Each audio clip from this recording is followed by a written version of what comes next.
This is David with Desert Psycho Gaming. A couple of disclaimers to start this off. Number one, what I say is my opinion only and does not constitute any sort of financial advice. Secondarily, if you take what I say and apply it blindly, that does not constitute due diligence. I'm just a random guy on the internet and I don't know what I'm talking about. So, what I want to talk about today is where the market is at in general with collectible trading cards. And I'm not referencing outliers, right? When you're talking about low population, black label or CGC perfect cards, that is a completely different demographic of people. And there can be volatility there too. But the middle market of cards, and what I consider the middle market to be, is anything above $100 and below $1,000. Okay? That market is getting slammed. And that price point reference is in reference to Pokemon cards. Metazoo cards is an entirely different price point because there's not that many cards out there that are over $1,000. In fact, I think there's only like one, and it's the Kickstarter Mothman at a 10. That market is having some serious volatility. The general market with Metazoo.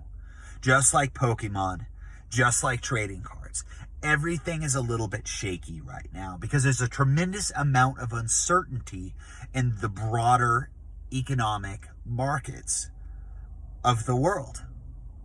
So the prices are coming down and we do not know where the bottoms are going to be. And that can be really scary. There's something with human nature that when prices are moving in an upward trajectory, people want to buy because they're terrified that they're never going to stop moving, that they're going to miss out and that box or that card or that stock is going to move from $50 to $250 to $1,000 and there'll never be a cheaper opportunity ever to get it.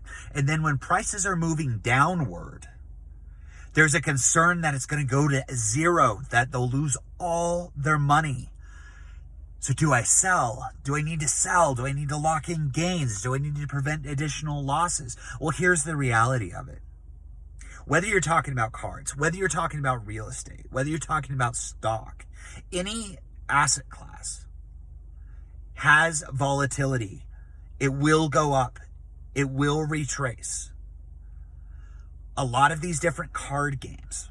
Now, Metazoo is not proven yet, but there are lots of other card games that are. If we're talking about Magic the Gathering, if we're talking about Pokemon, these cards, these boxes, these products, they move up in price, they move down in price. It doesn't always move down to the same place it was 5 years ago, but it does move around. So people are freaked out. They're holding their cash. They're terrified they're going to lose all this money that they tied up in products. But a couple of years ago, people were wishing, I was wishing, that some of these products would go down in price so I could buy them. And I know a lot of other people were in the same boat. Well, this is the opportunity. Now, it's kind of a scary thing, right? If you're looking at like a Metazoo, let's say Cryptid Nation 1 Mothman, right? And the prices are starting to come down.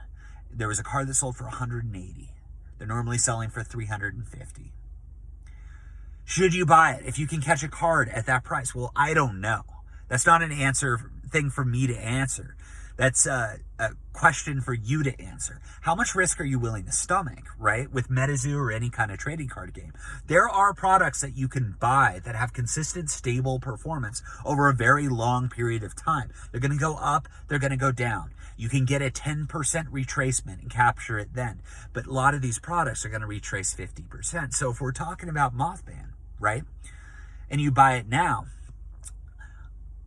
it could go way down there. But if you genuinely believe that Metazoo is going to be successful, if you genuinely believe that, there are too many instances, and I've done this myself, where I lose out on dollars worrying about pennies. That Mothman card, who knows where it's going to go to. But if Metazoo picks up, is it really worth freaking out over the possibility of it dropping another $50, maybe even $100, going down to $50, which I don't think it's going to do. But if it did, is it worried? Does it matter even worrying about that? If there's a potential in like 5 years of the card being worth over $1,000. And there are numerous cards and sets where that's just the reality right now. So it's not just Metazoo, it's really Pokemon. That's primarily what I buy. And I have been able to acquire some first edition Shadowless cards for around $150 to $200 a card. I don't recall the last time I've had the opportunity to even look at cards in non-destroyed condition at that price point. This is phenomenal. What it does mean, though, is you're probably not going to be able to buy stuff and flip it immediately. So for flippers, this could be brutal. They might have to pick up another job. You might have to figure out another way to make income. But for the rest of us, the investors, the collectors, this is an opportunity with the broader trading card market that hasn't been seen in a very, very long time. And if you're concerned about how low prices are going to go on certain products, well, we can't predict that. Just like we cannot predict how quickly they're going to go back up. There is a limited opportunity. But what I mean by limited is it can't really be quantified. It could be a year. It could be 2 years, 18 months that prices are low. It could be a month on some of these cards that prices are low. Legendary Collection reverse holos are priced extremely low. Extremely low. And there is market saturation with graded cards. It's just the reality of it. More people enter the hobby. Population reports increase because more people submitted. The people who got into the hobby were interested in the vintage. So in Pokemon, a lot of these WotC sets got slaughtered in terms of grading population. But how many more boxes are there to open? How many more singles are there to grade that get 8s and higher? Probably not a lot. When a booster box of Legendary Collection is selling for tens and tens of thousands of dollars, I don't know if there's any incentive to open them, even when prices move. They're really, really expensive products. There are some retracement on sealed vintage products across the board, whether you're talking about Magic the Gathering and Weatherlight, you're talking about the Dark, you're talking about Pokemon, Legendary Collection, a few other sets, right? Base set, sealed, came down quite a bit. But I think it's a relatively safe time to look at the vintage and pick it up because it's so cheap. The population reports have swelled, right? And even buying singles, if you're looking at investing them, you have to consider not just like, if I graded this, what would it come in at? But just in general, what the grading populations are. Because there are so many graded cards available, there's not as big of a price differential between a raw card and a graded card. It's there, it's significant, but it's nothing like it was a few years ago. So if you have a card at an 8, and it's a relatively uncommon card, by an 8, I mean it looks like it get an 8. Let's say it's ungraded. You have to consider what an 8 is selling for. What does a PS8 or a CGC 8 sell for? It's going to be worth less ungraded, but its price is not going to be so far off. There's a number of collectors out there who will actually pay a premium for an ungraded card because so many cards are graded. So I'm pretty excited about the opportunity right now. I know that my trading card portfolio is probably going to get hit extremely hard. I don't think I'm going to go anywhere near upside down on it, but there's going to be a huge retracement, and I hope that people don't just freak out and sell off everything, because the prices are absolutely going to get lower on most of these products, and it's going to be a phenomenal time to be able to pick up products at prices that haven't been seen before. It's kind of like with stocks. When the stock market goes down, it's incredible for an investor because it's an opportunity to buy. It's the same way with trading cards. What's going to be really interesting to see is what types of products are going to be going up. Because there are a lot of different types of investors in this world. There are people who are fully diversified, which is probably the best one to be. Real estate, stocks, bonds, maybe some sort of exposure to art, trading cards, cryptocurrencies, maybe own a business, full diversification. Then there's just stock people who just want to trade stocks. And then there's people who swear by real estate and believe real estate never comes down, which it does, but it performs well over a long period of time, like just about everything. And then there's card people. People who live and breathe for cardboard and who believe in the proven track record and their own capabilities to figure out what people are going to want down the road. And the question is, what are those people going to be buying right now? Because the card people, there's a lot more card people out there than what people think. And balancing is a reality with a card portfolio, right? So when conditions like this happen, some products, depending on what it is, it could be time to sell. But it's probably not a good time to let cash sit. So what I'm curious to see is where all that money goes into, what types of trading card products. And I am guessing that Metazoo is going to be one that's going to have a heavy amount of cash injection. I've been buying as many obnoxious 9 cards as I can get. I think the prices are very, very good considering how few cards there are out there and the potential demand for everyday people for them. So if you don't know what an obnoxious 9 card is, it's 9 hollow cards in Encrypted Nation that do not have a reverse hollow variant. So there's a reason why hollows and reverse hollows have such a massive price differential in Metazoo. And that is because there are infinitely more reverse hollows of a particular card than a hollow card. So when you have certain cards in that set that do not have the reverse hollow, those cards are ripe for price movement. I'm not saying it's going to happen tomorrow. May not happen at all. But as more people enter the hobby and people want to create master sets or people want to have exposure to Metazoo, I don't think the initial move is going to be to buy all these sort of collaborative products. It could be in part, I mean, I'm buying all art packs and first edition Encrypted Nation packs, and I've been looking at buying some Kickstarter packs, and I'm interested in the pin boxes. I'm interested in diversifying, but I've been buying a lot of the Obnoxious 9 cards, the first edition ones, because the prices are really, really fair right now. And I'm not too concerned about downward movement, because for me, on what I'm putting into Metazoo, that's not something I'm hoping to generate money on right now. And if that is the attitude of a buyer, that can be a challenge at the moment. Because even if you're getting some incredible high-end cards and getting them at decent grades, the market is priced pretty efficiently, kind of like options, unfortunately, at the moment.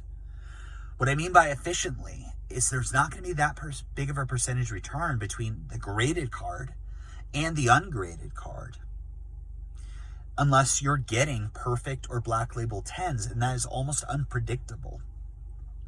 So when you're used to getting 400 or 500% return, and now you're getting like 40, 30, 40% return, that's a big swing. Even if you're used to getting 100 or 200%, it's still a huge, huge difference.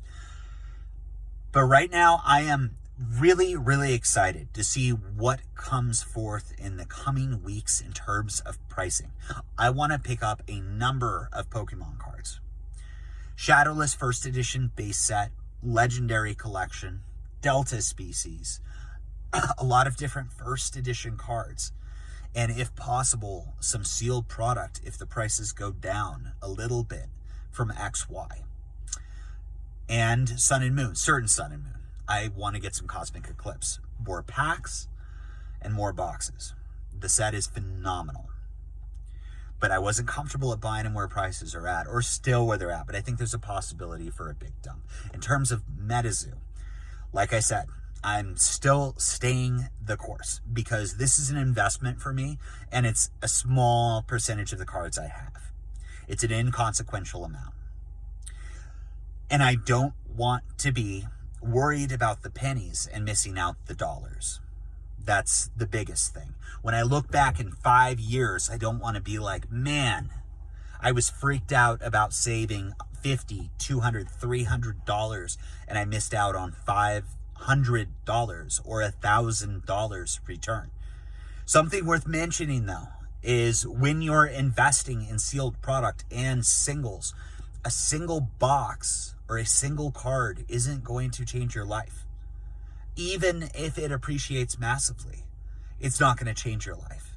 The only time it would change your life, let's say you bought an alpha or beta or unlimited, maybe Arabian Nights booster box back in the early days of Magic, and you set it aside, or a Shadowless first edition booster box. But even by itself, it may change your life, but that's not enough money to retire on for most people, depending on what your age, objective, and location is. But judging where housing and expenses have gone in general, it's not going to be enough money to retire on. My intention is to retire on cards, and what that means is volume. I have to buy volume in product to make a substantial difference in appreciation of that particular asset. Because if you're looking at a $500 amount gain on a particular product, let's say a specific Pokemon ETB, congratulations. In 5 years, in 7 years, in 10 years, however long it takes, you just made $500. That's good. That's good, but it's going to be a lot less, worth a lot less than what it is now. But instead of that one box, if you're buying 100 boxes, that 500 turns into 50,000. Then you got to scale it. I do my best to scale it. I try to buy into a lot of different types of products because diversification is extremely important. Because when some products go up, because not all are going to go up, some are going to go down, and as long as I'm balanced appropriately, we'll have a pretty consistent trend over time. And it's more likely that I'm going to be able to meet my objective. But scaling is supremely important. If you're a collector and you like to have it on display, that doesn't so much matter. But if you're investing in product, you've got to buy volume, and you've got to get the majority of the products bought as cheap as you possibly can. That means, for me anyway, I have to stay really informed about price movements, about products coming out, about trends, about the economics of cards, how sports cards are doing. Even though I don't have anything to do or very limited exposure to sports cards, I still need to know because it's all intertwined. I need to know how the stock market's doing. That's important for my job, but it's also dials back to cards because that's our economy. It's all people, regardless, who are investing in everything. So what impacts people are going to impact their excess cash and where they park that money. So this is all important to know. But thank you for listening to my ramble today. Again, I'm just really looking forward to a recession. That sounds terrible. But in terms of buying opportunities, I think they are coming. I don't think prices are at their lowest yet. I bought some products on a dip because, like I said, I'm not going to worry about it if it goes down any further. In the long run, I'm getting it at a really good price. So this is David with Desert Psycho Gaming. If you disagree with me, if you hate me, please let me know in the comments. And if you enjoy what I talk about, this is a trading card game investment channel. My expertise is in Pokemon, but lately I've been talking a lot about Metazoo. We'll talk about some other games here and there, but I think this is quickly evolving into a Metazoo investment channel. So appreciate everybody. If you like it, please like and subscribe. Helps me out, and I hope you have a great day.